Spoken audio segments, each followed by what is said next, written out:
Federal government പുതുതായി കാനഡയിൽ വരുന്നവർക്ക് കർശന നിയന്ത്രണങ്ങളും സ്ഥിരമില്ലാത്തതായ താമസക്കാർക്കുള്ള പുതിയ നിയമങ്ങളും ശക്തമാക്കുമ്പോൾ ഇമിഗ്രേഷൻ സംബന്ധിച്ച കാര്യങ്ങളിൽ പുതിയ വർഷത്തോടെ ഏതെങ്കിലും മാറ്റങ്ങൾ ഉണ്ടാകുമോ എന്ന ആശങ്കയാണ് നിലവിൽ ഉയരുന്നത്.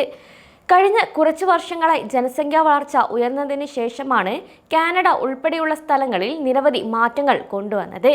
കാനഡയിലെ COVID-19 കഴിഞ്ഞ സമയത്ത് തൊഴിൽക്ഷാമം പരിഹരിക്കുന്നതിനായി വർദ്ധിച്ചു വരുന്ന കുടിയേറ്റമാണ് പ്രധാനമന്ത്രി ജസ്റ്റിൻ ട്രൂഡോയുടെ ഈയൊരു പ്രവണതയ്ക്ക് കാരണം. കൂടാതെ ബിസിനസ്സുകൾക്ക് അധിക തൊഴിൽ സഹായം ആവശ്യമില്ല എന്നും ഒരു ഫെഡറൽ ടീം എന്ന നിലയിൽ തങ്ങൾക്ക് വേഗത്തിൽ പ്രവർത്തിക്കാമായിരുന്നുവെന്നും ട്രൂഡോ കുറച്ച് മാസങ്ങൾക്ക് മുന്നേ മാധ്യമങ്ങളോട് പറഞ്ഞിരുന്നു. ഇതിനിടയിലാണ് 2024 കുടിയേറ്റം വർദ്ധിച്ചതോടെ ഇനി 2025 കാനഡ എത്ര കുടിയേറ്റക്കാരെ സ്വീകരിക്കുമെന്ന കാര്യം ചർച്ചാ വിഷയമായി കൊണ്ടിരിക്കുന്നത്. ഈ വർഷം ആദ്യം തന്നെ രാജ്യത്തേക്ക് കുറച്ച് പുതിയ കുടിയേറ്റക്കാരെ കാനഡ പ്രൊജക്റ്റ് ചെയ്യുന്നുണ്ട്. ഈ ഒരു പദ്ധതിയുടെ ഭാഗമായി ഇമിഗ്രേഷൻ, റെഫ്യൂജീസ് ആൻഡ് സിറ്റിസൺഷിപ്പ് കാനഡയുടെ റിപ്പോർട്ടുകൾ പ്രകാരം വ്യക്തമാക്കുന്നത് ഹ്രസ്വകാലത്തേക്ക് കുടിയേറ്റക്കാരുടെ വരവ് നിർത്തലാക്കുമെന്നാണ്. എന്നാൽ എപ്പോഴാണ് എന്ന കാര്യത്തിൽ വ്യക്തതയില്ല. കൂടാതെ സ്ഥിര താമസക്കാരുടെ PR ലക്ഷ്യങ്ങൾ 50 ലക്ഷത്തിൽ നിന്ന് 3,95,000 കുറഞ്ഞു. യഥാക്രമം ഇത് 3,80,000, 3,60,500 എന്നിങ്ങനെയാണ് 2026-2027 വർഷങ്ങളിലെ PR ലക്ഷ്യങ്ങൾ. കൂടാതെ കാനഡ നോൺ പെർമനന്റ് റെസിഡന്റുകളുടെ ജനസംഖ്യയിലെ ദീർഘകാല വളർച്ച തണുപ്പിക്കാൻ പദ്ധതിയിടുന്നുണ്ട്. ഇതുകൊണ്ട് നയപരമായ ചില നീക്കങ്ങളാണ് ലക്ഷ്യമിടുന്നത്. അതേസമയം കാനഡയിലെ NPRകളുടെ അനുപാതം ജനസംഖ്യയുടെ 6.5% നിന്ന് 5% ചുരുങ്ങുകയും ഈ കാര്യങ്ങളിൽ ചില മാറ്റങ്ങൾ പ്രത്യക്ഷപ്പെട്ടേക്കാം.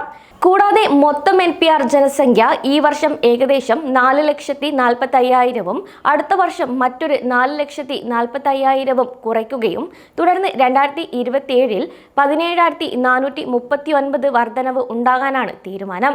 അതേസമയം 2025 കാനഡ PR പദവി നൽകുമോ എന്ന ആശങ്കയും നിലനിൽക്കുന്നുണ്ട്. ഫെഡറൽ പ്രവചനങ്ങൾ വ്യക്തമാക്കുന്നത് ഈ ഒരു വർഷം സ്ഥിരം പദവി ലഭിച്ച 40%-ലധികം പുതുമുഖങ്ങളും ഇതിനകം തന്നെ കാനഡയിൽ ഒരു NPR താമസിക്കുന്നവരായിരിക്കും. കൂടാതെ IRCC ഇൻ കാനഡ ഫോക്കസിൽ ഇത് വ്യക്തമാക്കുകയും ചെയ്യുന്നുണ്ട്.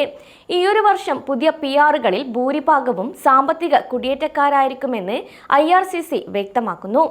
ഏകദേശം 25% കുടുംബ കുടിയേറ്റക്കാരും ബാക്കി അഭയാർത്ഥികളും സംരക്ഷിത വ്യക്തികൾക്കും മറ്റുള്ളവർക്കുമായി നീക്കിവെച്ചിരിക്കുകയാണ്.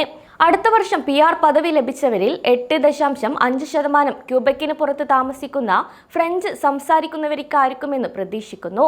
കൂടാതെ ഈ ഒരു അനുപാതം 2027 ആകുമ്പോഴേക്കും 10-ൽ ഒരാളായി ഉയരുമെന്നും കുടിയേറ്റത്തിന്റെ ചില വശങ്ങൾ പ്രത്യേകമായി കൈകാര്യം ചെയ്യുന്ന ക്യൂബക്ക് അടുത്ത വർഷം പ്രവിശ്യയിൽ പ്രവേശിക്കപ്പെട്ട 80% കുടിയേറ്റക്കാരും ഫ്രഞ്ച് അറിയുമെന്ന് പ്രതീക്ഷിക്കുന്നതായും ഫെഡറൽ സംവിധാനം വ്യക്തമാക്കുന്നുണ്ട്.